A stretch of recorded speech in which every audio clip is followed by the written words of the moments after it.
You can interact with other LRN listeners in our message board at forum.lrn.fm. That's forum.lrn.fm.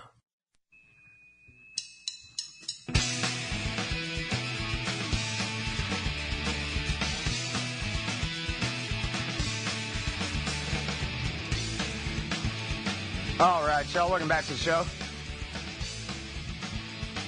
This is dang old chaosradioaustin.org and lrn.fm, antiwar.com/radio, anomalyradio.com, and hell, as far as I know, more places than that. I don't know. I think there was another one that redoes this show live, and now I don't know what it is anymore. Anyway, I'm talking with Jeff Paterson from Courage to Resist about the young Army specialist, I guess he's now been demoted to private, who's facing court-martial, Bradley Manning. He is credited or accused, depending on your point of view, with leaking the collateral murder video and apparently also the tens and tens and tens of thousands of Afghan war logs to WikiLeaks.org, which, by the way, just as a little parentheses, go and dig through WikiLeaks for an afternoon. You'll learn some things. Jeff, so tell me about Bradley. Where is he now? You say he's facing 52 years in prison on charges of breaking his secrecy oaths, or they're not charging him with espionage or anything like that, are they? Well, Bradley's facing charges basically of releasing classified information, and mainly that's it. And they charged him multiple times for the same acts, meaning that accessing the computer was one violation. Looking at the information was another violation. Sharing that information was a third violation. And that way it adds up to over 50 years very quickly. He was arrested in late June in Iraq. He was put in solitary confinement in Kuwait for 2 months up until very recently, before he was transferred to Quantico, Virginia. And we worked very hard to try to figure out who was representing him, if anybody, and who was fighting for his legal rights, if anybody. And the answer turned out to be really nobody. And it really became incumbent upon U.S.-based supporters to gather together to support, to create a defense network. And that's what we've done through the Bradley Manning Support Network. And people can check out bradleymanning.org for daily reports from around the country of rallies to support Bradley, forums. Last week we hosted a forum with Daniel Ellsberg of the Pentagon Papers, who helped in the Vietnam War. And Daniel was talking about the very close similarities between his case and Bradley Manning's. So stuff's going on every day. We're building an international movement to defend somebody who's basically, we believe, is being persecuted because he's a whistleblower. Well, let me ask you this, Jeff, because, the other Scott Horton's the one with the legal mind. Mine's just angry. But I'm trying to understand. It seems like, we have all these whistleblower protection laws, not that they're ever really enforced well, but it's at least officially supposed to be the case that if you're a government employee and you rat on your boss, that you're protected, that's okay, as long as you're actually, trying to do the right thing. You tried to go through the official process first, or, something.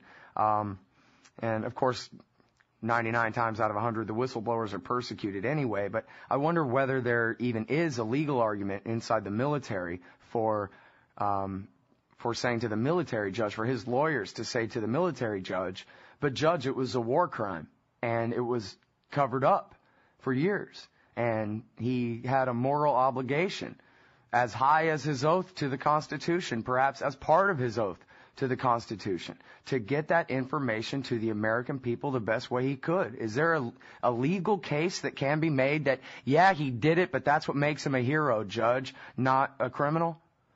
Well, the laws on protecting whistleblowers they're better than nothing, but there is a specific exemption in the federal laws, I believe, that exempts particular positions in the intelligence community. So that would be one. And second, the military law is not affected by the civilian whistleblower protections.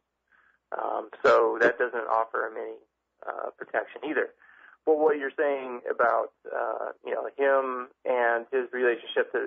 possible war crimes that were being covered up is, I think, a very valid and could be a very important argument that will come up in the military trial.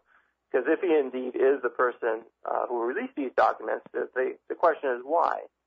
And if we believe the prosecution, he did it because he believed that these were, possibly war crimes, that they were being covered up, and that the people, the U.S. population, needed to know what was happening, in Iraq and Afghanistan with their tax dollars. That this is an issue about transparency, and that people were going to fund, to the trillions of dollars with our money, that we should know what exactly is happening over there without, the spin of the Pentagon or, the State Department.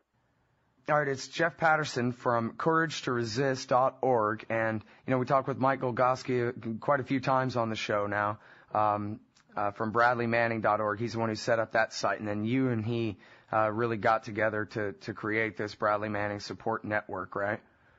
It's true. Courage to Resist, what we brought to it is a track record of doing military court-martials. We've hosted defense funds of two different, some high-profile, some lower-profile military objectors who have gone to trial. Some of them have been acquitted more or less and have left the military. Some have gone to prison for a year or so. So we have that experience. And we were able to host and set up a defense fund to cover Bradley's legal expenses. Those expenses will be about $100,000 for legal and for expert witnesses on forensic computer systems and psychiatrists and criminal investigators and that kind of thing. But we've already raised nearing or a little bit more than $60,000 of those fees. So we've done a lot in the last 6, 7, 8 weeks. Can you tell me a little bit about the lawyers that you found for him? Our position from the beginning to Bradley was that there are a number of civilian lawyers around the country that he should look at hiring.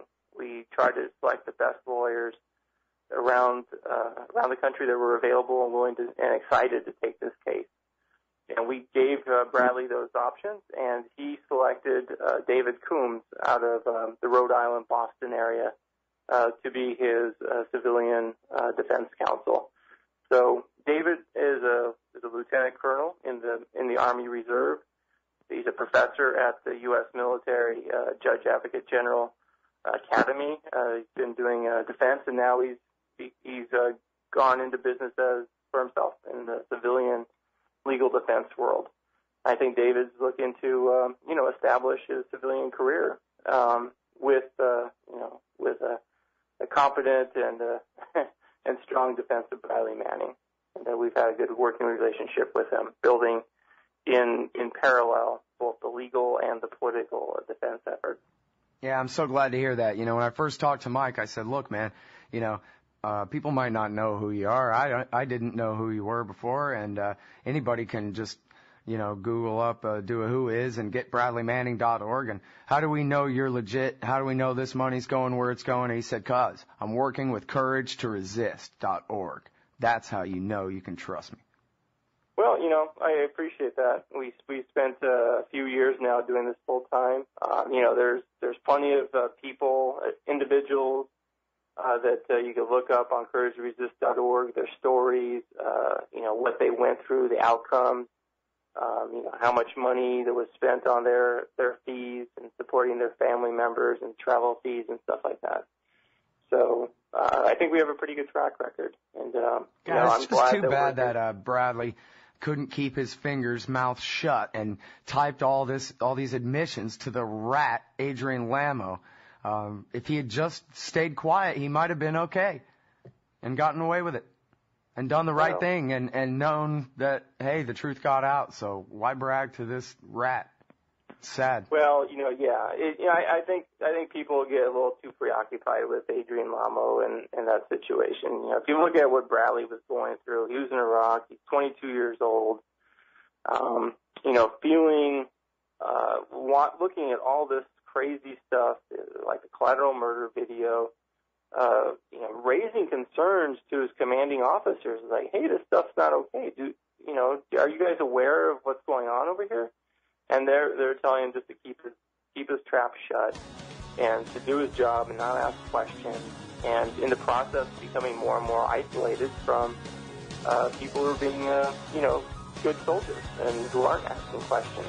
Yeah. Well, and I'm sorry we got to go here, but it is a good thing that he was able to kind of break away from the boot camp mentality and start thinking for himself again. It's heroic work that he did, and it's heroic work that you're doing. Thank you very much. Jeff Paterson, CourageToResist.org, BradleyManning.org. Peace, man. Take care.